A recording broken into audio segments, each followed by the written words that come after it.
So guys, ito naman yung sa harapan ng hotel. So ayan, mga private boat docks ang mga yan. Yung mga may garahe dyan, yung mga may door.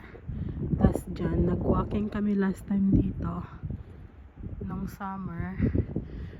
Kaya lang ngayon, kasama kasi namin si baby, tas medyo nag-i-snow pa dito, kaya hindi kami naglakad. Tas di ba 3 hours ang drive namin pabalik kasi sa bahay. So nag-check out na kami.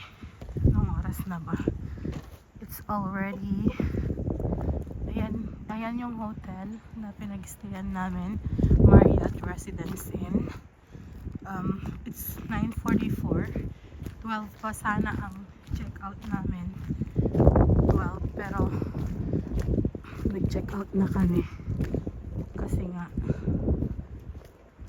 sa ayan yung mga washroom dito. Tapos ayan siya.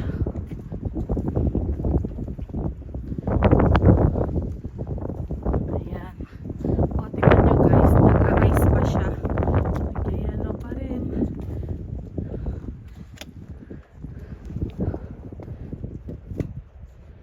Ayan siya.